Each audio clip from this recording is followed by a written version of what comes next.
இந்த வீடியோவில் வந்து நம்ம எதை பற்றி பகிர்ந்துக்கலாம் அப்படின்னா, கதைகள் சொல்லும் பாதை எஸ். ராமகிருஷ்ணன் அவர்கள் வந்து எழுதியது.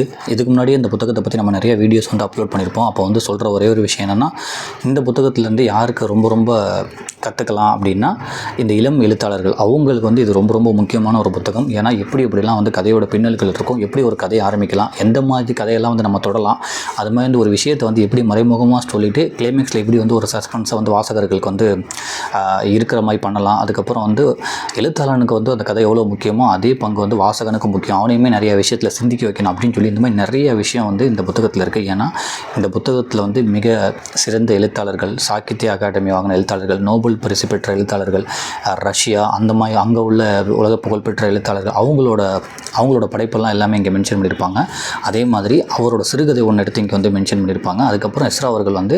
ராமகிருஷ்ணன் அவர்கள் வந்து அந்த சிறுகதையிலேருந்து நம்ம என்ன கற்றுக்கலாம் அப்படின்றத வந்து இங்கே சொல்லுவாங்க. அதுதான் வந்து இந்த புத்தகத்தோட ஸ்பெஷல். அந்த கதைகள் சொல்லும் பாதை எஸ். ராமகிருஷ்ணன். இதுலேயுமே வந்து கிட்டத்தட்ட வந்து இதுவரையும் ஒரு நம்ம 6-7 பேர்த்தோட கதைகளை வந்து நம்ம ஷேர் பண்ணியிருப்போம். ஸோ இப்போ இந்த புத்தகத்தில் வந்து நம்ம எதை பற்றி பார்க்க போகிறோம் அப்படின்னா, காசிநாத் சிங் அப்படின்ற ஒரு எழுத்தாளரை பற்றி தான் பார்க்க போகிறோம். அவர் வந்து வாரணாசியில் பிறந்து வளர்ந்தவர். அவர் ஒரு முன்னாடியே சொன்ன மாதிரி வந்து அவர் ஒரு எழுத்தாளர். அவரோட ஒரு கதை சுகம் அப்படின்ற ஒரு கதையை தான் வந்து இங்கே ஒரு பார்க்க போகிறோம்.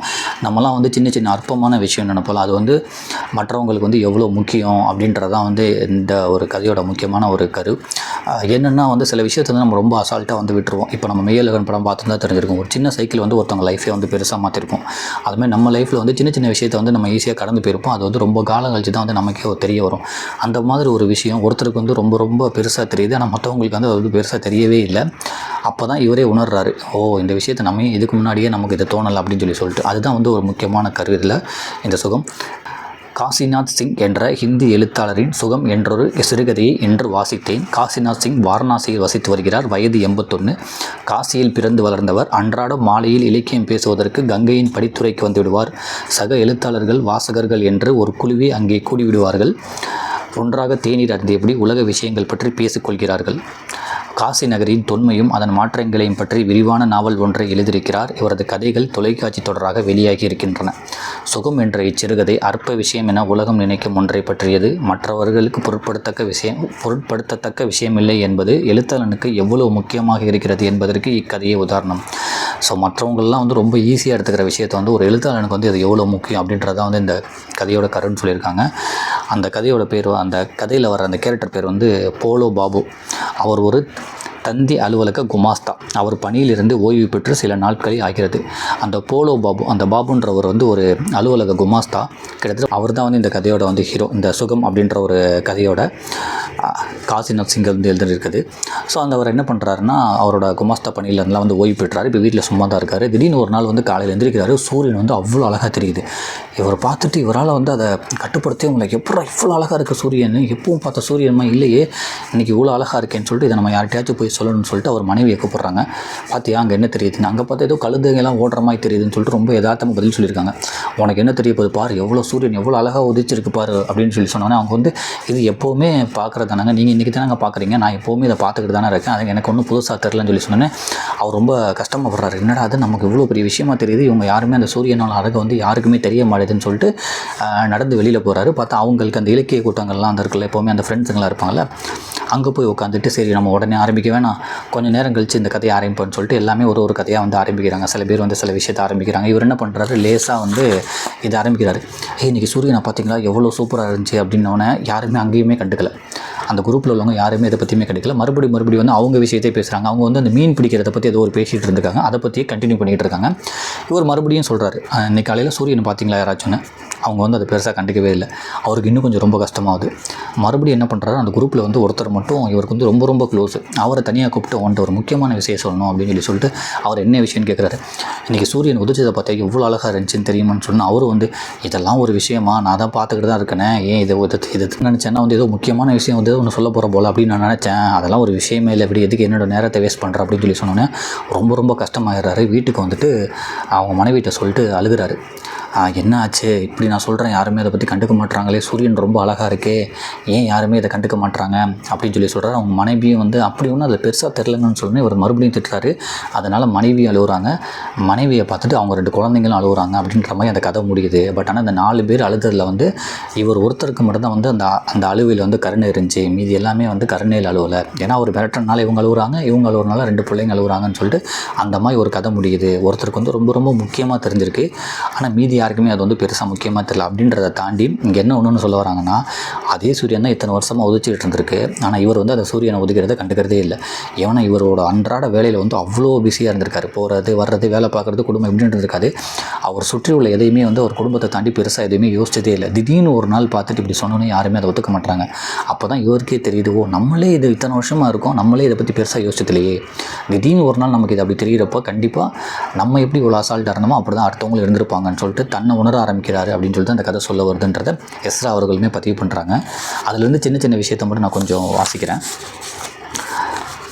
இதே யோசனையில் வருத்தமுற்றவராக சாய்வு நாற்காலியில் கிடந்த அவரை மனைவி சாப்பிட்டு அழைக்கிறாள். எனக்கென யாருமே இல்லை, என்னை ஒருவரும் புரிந்து கொள்ளவில்லை, எனக்கு சாப்பாடு வேண்டாம் என்று கோபமாக சொல்கிறார். ஏன் இப்படி பேசுகிறீர்கள், உங்களுக்கு என்ன ஆகிவிட்டது என மனைவி குழப்பத்துடன் கண்ணீர் விட ஆரம்பித்தாள். ஏன் அழுகிற, என்னவாகிவிட்டது என்று மனைவியை மேலும் திட்டுகிறார். அது அவளது அழுகையை அதிகப்படுத்தியது. அவள் அழுவதைக் கண்டு பிள்ளைகளும் அழுகிறார்கள். அவர்கள் அழுகிறார்களே என்று போலோ பாபுவும் சேர்ந்து அழுகிறார். அந்த அழுகை குரல்களில் கருணை நிரம்பியதாக ஒலித்த ஒரே குரல் போலோ பாபுடையது மட்டுமே என கதை முடிகிறது. யோசித்து பார்த்தால் வேடிக்கையான விஷயமாக தோன்றுகிறது. ஆனால் இது வெறும் வேடிக்கை இல்லை, வேடிக்கை இல்லை. ஓய்வு பெற்ற பிறகுதான் போலோ பாபு உலகை தரிசிக்க துவங்குகிறார். எத்தனையோ அந்தி சூரியனை அவர் கடந்திருக்கிறார், அதன் அழகை கூட கண்டிருக்கிறார். ஆனால் தன்னைப் போலவே அதுவும் தன் முடிவை நோக்கி போய்க் கொண்டிருக்கிறது என்பதை அன்றுதான் காணுகிறார். மேலும் ஒவ்வொரு நாளும் சூரியன் புதியது, அதன் வண்ணமும் வசீகரமும் புதியது என்று அப்போது தான் அவருக்கு புரிகிறது. அதுவரை சூரியனோடு எந்த உறவும் அவருக்கு கிடையாது. ஆனால் அந்த நாளில் சூரியன் அவரை சந்தோஷப்படுத்துகிறான். அடிவானம், தூரத்து மலை, மேகமென யாவும் அவரை வசீகரப்படுத்துகின்றன. தனது மகிழ்ச்சியை மனைவி புரிந்து கொள்வாள் என அவளை அழைத்து காட்டுகிறான். ஆனால் அவளுக்கோ அது பெரிய விஷயமாக தெரியவே இல்லை. அவள் பார்த்த சூரியனை அவர் கண்டதே இல்லை. அதுபோலத்தான் அன்றும் அவர் பார்த்த சூரியன் அவளுக்கு வசீகரமாக இல்லை.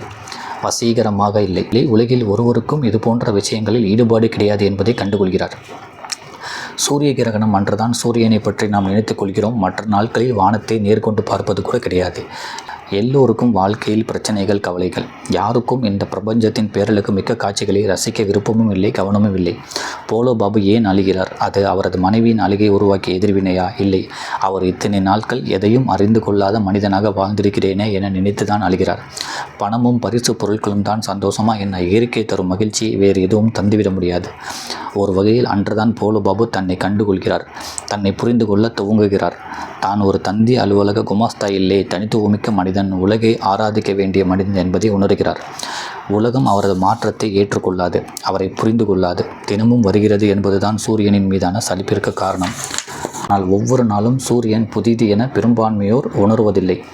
கதையில் வரும் சிறுவர்கள், கடந்து செல்லும் ஆட்கள், நண்பர்கள், தெரிந்தவர்கள் எல்லோரும் ஒன்று போலவே நடந்து கொள்கிறார்கள். அவர்களின் செயல் அவரை அதிகம் வருத்தப்பட வைக்கிறது. ஒருவேளை பணியில் இருந்த நாட்களில் யாராவது ஒருவர் போலோ பாபிடம் வந்து மாலை சூரியனை பற்றி பேசியிருந்தால் அவரும் இப்படித்தான் நடந்து கொண்டிருப்பார். இன்றைக்கும் சூரியன் அழகாக இருக்கிறது என்பதை கவனித்தீர்களா என்று கேட்க பாபு கூச்சப்படுகிறார். தயக்கத்தை தாண்டி கேட்கும் போது கூட தவறாக புரிந்து கொள்ளப்படுவதைக் கண்டு சங்கடம் கொள்கிறார். உலகம் அப்படிப்பட்டதுதான். 50 ஆண்டுகளுக்கு முன்பாக எழுதப்பட்ட கதை, சொல்முறை, உரையாடல் எல்லாமும் பழையதாக இருக்கின்றன. ஆனால் கதை பேசும் விஷயம் இன்றைக்கும் பொருத்தமாக இருக்கிறது. போலோ பாபுவிற்கு சூரியன் போல இன்றைய மனிதனுக்கு ஒரு அலையோ, மலைமேகமோ, குருவியோ, நிலவோ ஏதோ ஒன்று சந்தோஷம் அளிக்கலாம். அப்போதும் உலகம் இப்படியே நடந்து கொள்ளும். ஒரே வேறுபாடு, போலோ பாபு கண்ணீர் விட்டு அழுகிறார். இந்த மனிதன் அழமாட்டான். தன்னை புரிந்து கொள்ள மறுக்கிறார்களே என மௌனமாகி விடுவான். பிறகு அவன் எந்த சந்தோஷம் பற்றியும் யாரிடமும் பகிர்ந்து கொள்ள மாட்டான். காசிநாத் சிங்கின் கதை வாழ்க்கையை உண்மையில் நாம் ரசித்து வாழ்கிறோமா என்ற கேள்வியை எழுப்புகிறது. இது ஒவ்வொருவரும் தனக்குள் கேட்டுக்கொள்ள வேண்டிய கேள்வி அப்படின்னு சொல்லிட்டு முடிக்கிறாங்க. ஸோ இப்போ தான் அவர் உணர்ந்திருக்காரு, நம்ம இத்தனை வருஷமாக இதை பற்றி நம்ம கண்டுக்கிட்டதே இல்லை, இன்றைக்கி ஒரு நாள் நம்ம கண்டுக்கிட்டு சொன்னோன்னே யாருமே இதை கண்டுக்க மாட்டுறாங்க அப்படின்னு சொல்லி அவர் கஷ்டப்படுறாரு. இதே மாதிரி தான் அவர் அலுவலக வேலையில் இருந்தப்போ யாராவது ஒருத்தவங்க சூரியனை பற்றி சொல்லியிருந்தாலும் அவர் அந்த மாதிரி தான் கண்டுக்காமல் இருந்திருப்பார் அப்படின்றது அவர் புரிய வருது. ஓகே, இனிமேல் நம்மளை சுற்றி உள்ளதுன்னு நினச்சி நம்ம சில விஷயத்தை சந்தோஷப்பட ஆரம்பிக்கணும். நம்ம சுற்றி உள்ளதையும் நிறைய கவனிக்கணும் அப்படின்றதெல்லாம் வந்து இந்த கதையில் வந்து சொல்ல வராங்க.